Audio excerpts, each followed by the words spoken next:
हरे कृष्णा. आपणा सर्व भाविक भक्तांचे सकाळच्या नामस्मरणाच्या कार्यक्रमामध्ये हार्दिक स्वागत आहे. आणि आज जगन्नाथ अष्टकम गाणार आहेत जय श्री सोनार माताजी. हरे कृष्णा माताजी, स्वागत आहे तुमचं. हरे हरे कृष्ण प्रभुजी. स्वागत आहे तुमचं. जगन्नाथ अष्टक आपण सुरू करावे. येस प्रभुजी, एक मिनिट. हा, हरे Krishna Krishna Krishna Hare Hare. yeah, I got that. Putting on the light. हरे कृष्ण कृष्ण कृष्ण हरे हरे. हरे राम राम राम हरे हरे. वांछा कल्पतरुभ्यश्च कृपा सिंधुभ्यैव च पतितानां पावनेभ्यो वैष्णवेभ्यो नमो नमः. श्री जगन्नाथ अष्टकम. कदाचित् कालिंदी तट विपिन संगीत तरलो मुदा भीरी नारी वदन कमलास्वाद मधुपः रमा शंभु ब्रह्मारतपति गणेशाच्युतपदो जगन्नाथ स्वामी नयन पथगामी भवतु मे. भुजे सव्ये वेणुं शिरसि सिकिपीठं कटितटे दुकूलं नेत्रान्ते सहचर कटाक्षं च विधत सदा श्रीमद्वृन्दावन वसति लीला परिचयो जगन्नाथ स्वामी नयन पथगामी भवतु मे. महाम्बोधे स्थिरे कनकरुचिरे नीलशिखरे वसन प्रसादांत सहज बलभद्रेण बलिना सुभद्रा मध्यस्थ सकल सुर सेवा वसरदो जगन्नाथ स्वामी नयन पथगामी भवतु मे. कृपा पारावर जल जलद श्रेणी रुचिते रमावाणी राम पुरदमल पंकेरुहमुखः सुरेंद्रेण श्रुति गण शिखा गीत चरितो जगन्नाथ स्वामी नयन पथगामी भवतु मे. रथारूढो गच्छन् पथि मिलित भूदेव पटले स्तुति प्रादुर्भावं प्रतिपदमुपाकर्ण्य सदयः दया सिन्धुर्बन्धु सकल जगतां सिन्धुसुतया जगन्नाथ स्वामी नयन पथगामी भवतु मे. परब्रह्म पीड कुवलय दलोत्फुल्लनयनो निवासी नीलाद्रो निहित चरो नन्नन्त शिरसि रसानन्दी राधा सरस वपुरालिङ्गन सुखो जगन्नाथ स्वामी नयन पथगामी भवतु मे. नवे याचे राज्यं न च कनकमणिक्यं विभवम् न आचेहं रम्यां सकलजनकाम्यं वरवधू सदा काले काले प्रमथपतिना गीतचरितो जगन्नाथ स्वामी नयन पथगामी भवतु मे. हरत्वं संसारामृतकरं सारं सुरपते हरत्वं पापानां विततिमपरां यादवेपते अहो दीनेनाथे निहितचरणो नित्यतम इदम् जगन्नाथ स्वामी नयन पथगामी भवतु मे. जगदाकष्टकं पुण्यं यः पठेत् प्रयत शुचि सर्व पापा विशुद्धात्मा विष्णुलोकं स गच्छति। श्री जगन्नाथ अष्टकम की जय। हरे कृष्ण। मूकं करोति वाचालं पंगुं लंघयते गिरिं यत्कृपातमहं वन्दे श्रीगुरुं दीनतारिणं नीलाचल निवासाय नित्याय परमात्मने बलभद्र सुभद्राभ्यां जगन्नाथाय ते नमः। जय श्री जगन्नाथ स्वामी की जय। तर जगन्नाथाचा महिमा तर अनंत अगाध आणि अपार आहे. कुठून सुरू करावा आणि कुठे समाप्त तर होत नाही, पण कुठे घेऊन जावं हेच मला कळत नाही. परंतु थोडक्यात मी एवढंच सांगू इच्छितो की भगवान श्री जगन्नाथ म्हणजे साक्षात भगवान श्रीकृष्णच आहेत. वृंदावनाचे श्रीकृष्ण हे स्वतः जगन्नाथ बनून येतात. तर त्यांच्या अनेक कथा आहेत, 3-4 वेगवेगळ्या प्रकारच्या कथा आहेत. श्रीकृष्णाने का बरे हे जगन्नाथाचं स्वरूप धारण केलं, त्याच्या वेगवेगळ्या कथा आहेत. ज्याप्रमाणे आपण पंढरपूरला गेलो होतो आणि गेल्यानंतर त्या ठिकाणी पंढरीनाथ पांडुरंग हे सुद्धा जसे भगवान श्रीकृष्णच आहे, परंतु एका विशिष्ट लीला अंतर्गत त्यांनी ते स्वरूप धारण केलेलं आहे. तसेच भगवान जगन्नाथ सुद्धा हे श्रीकृष्णच आहेत, फक्त काही विशिष्ट लीला प्रकट करण्यासाठी त्यांनी ते स्वरूप धारण केलेलं आहे.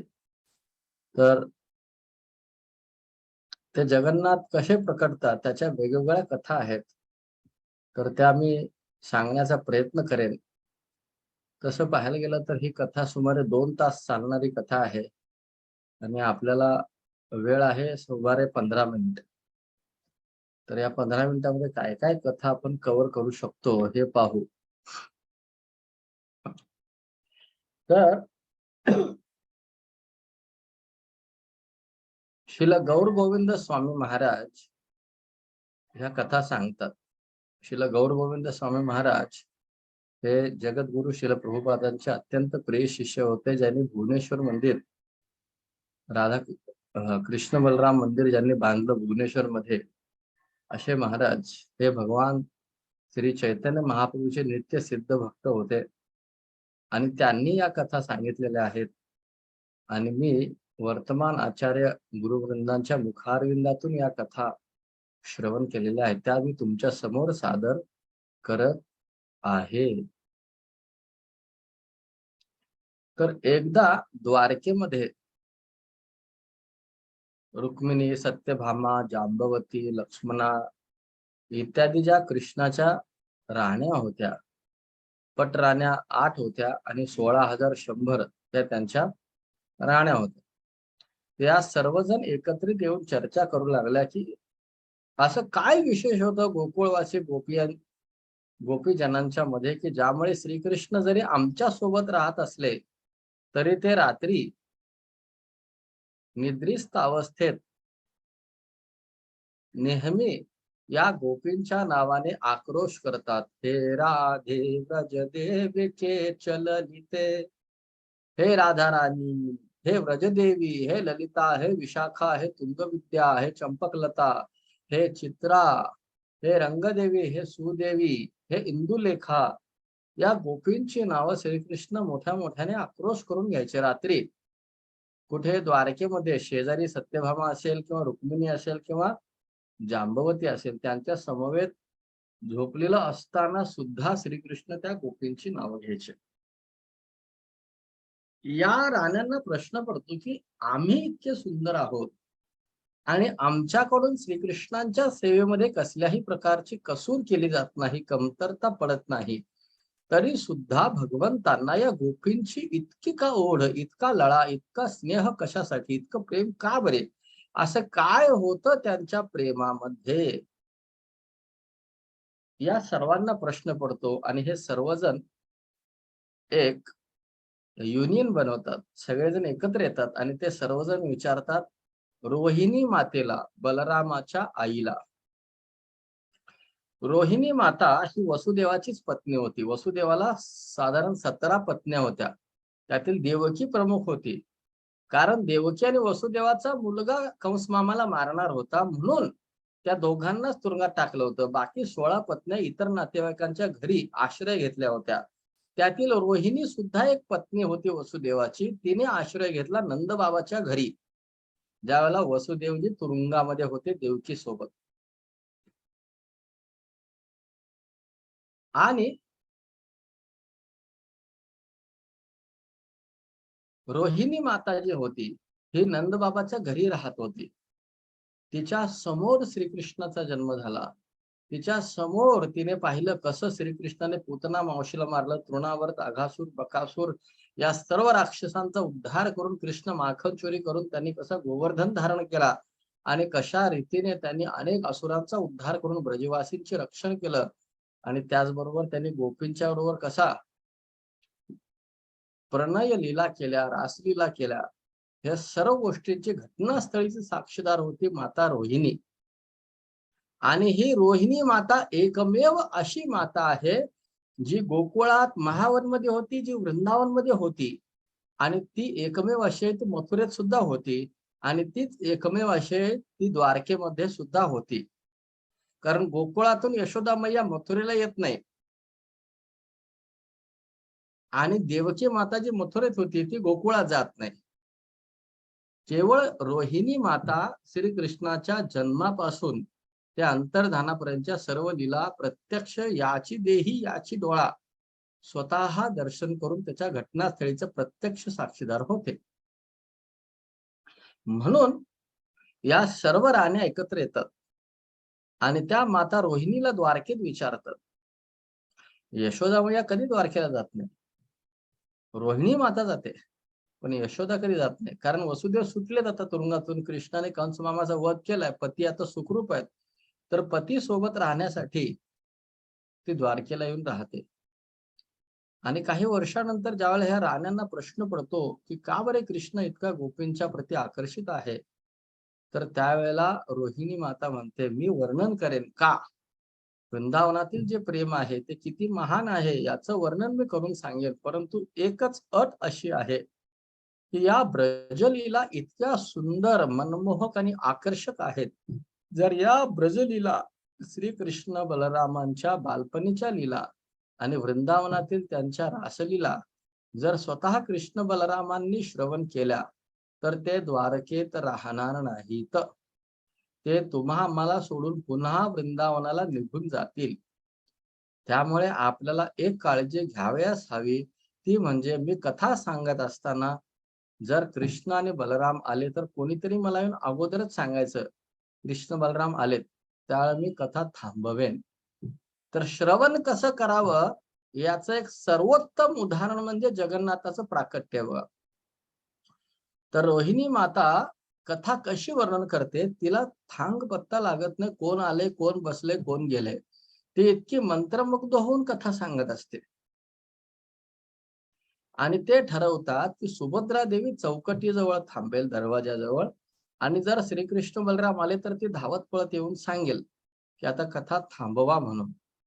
आणि सुभद्रा काय करते, चौकटीत बाहेर न बघता कथेकडे तोंड लावून बसते, कारण तिलाही कथा श्रवण करायची असते.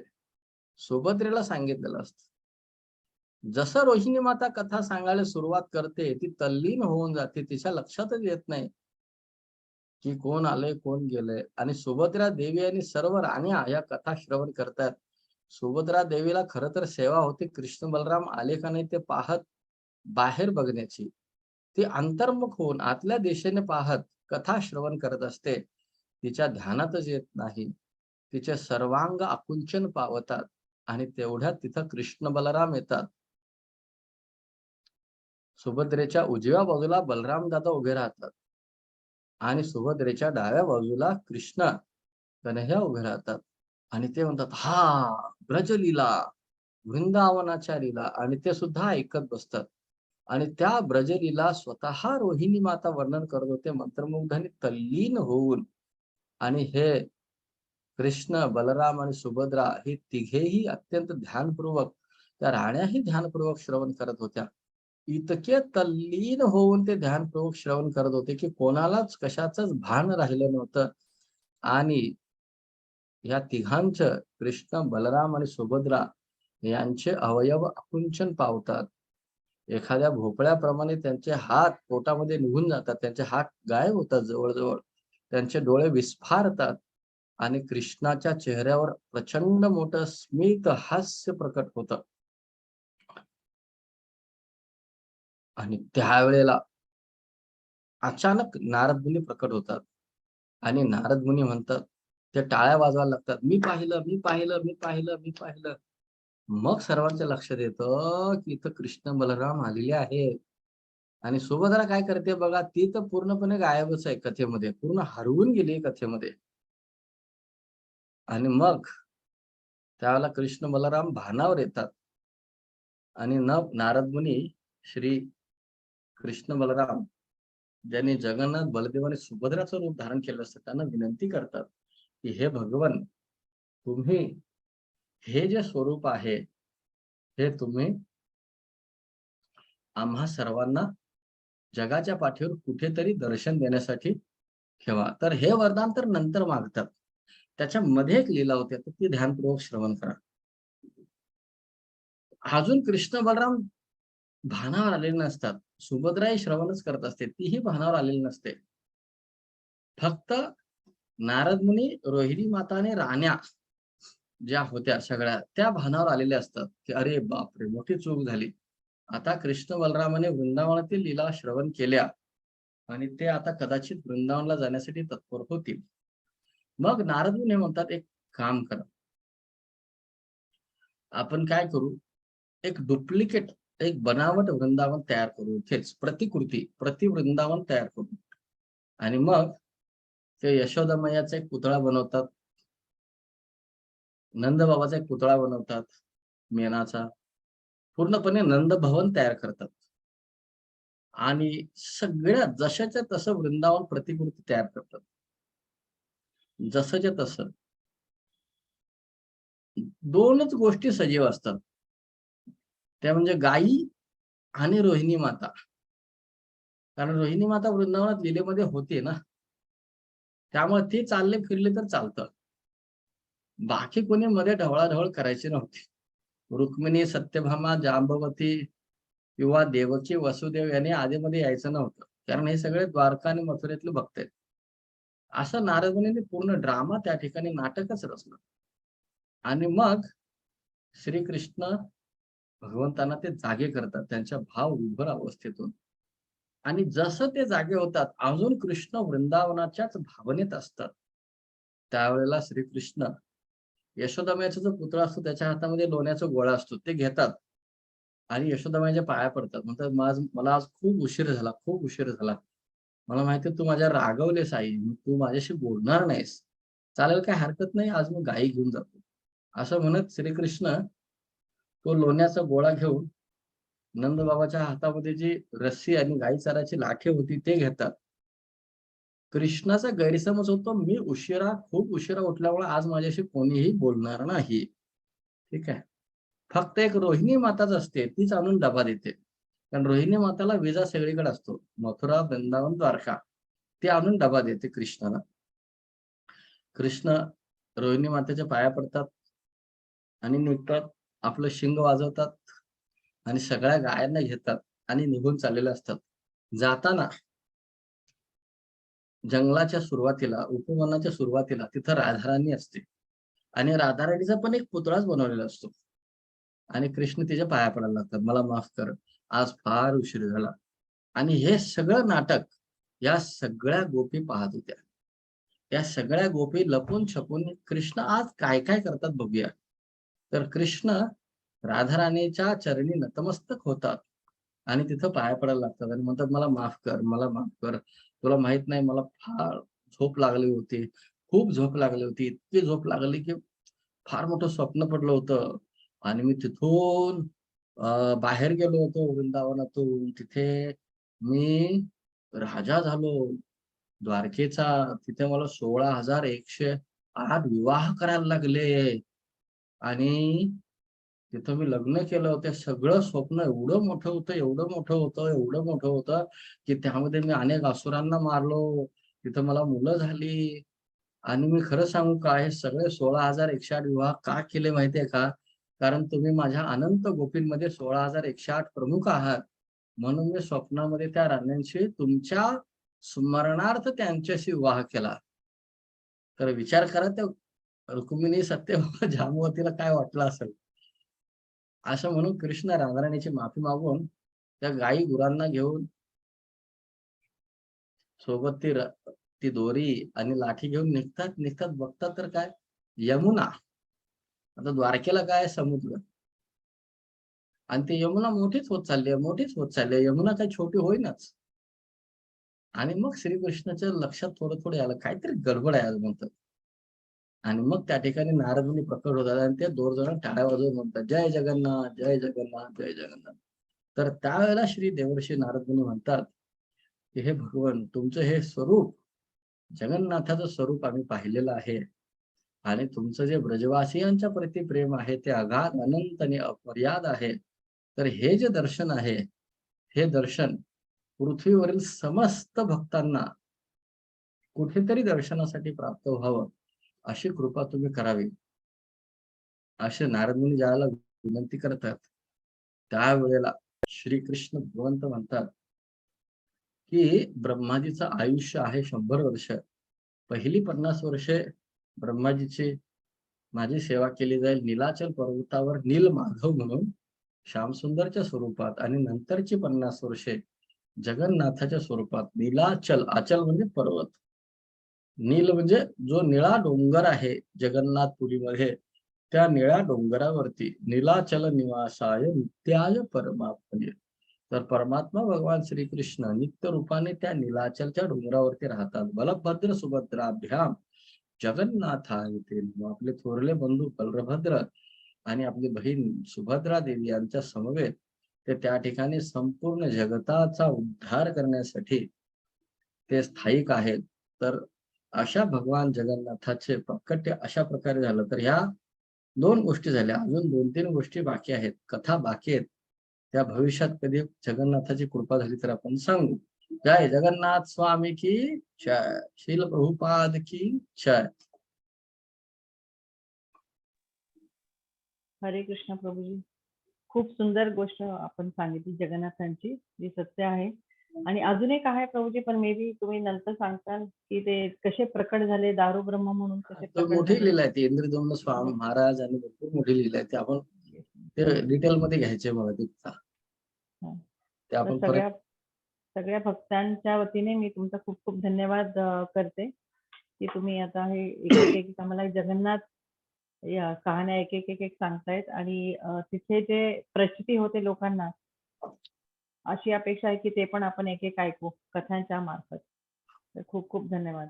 हरे कृष्ण. मला अशी हरे भीती वाटते की एवढ्या जगन्नाथ कथा सांगतोय की भक्त लोक म्हणतील, आता वृंदावन राहू दे, चला जगन्नाथपुरीला. आता जगन्नाथपुरीला चला. हो हो प्रभूजी, असं होऊ तसंच केलं शकतं. पाहिजे. बघू आता भगवंताची काय कृपा आहे. हो हो हो. चला तर हरे कृष्ण. हरे कृष्ण प्रभू.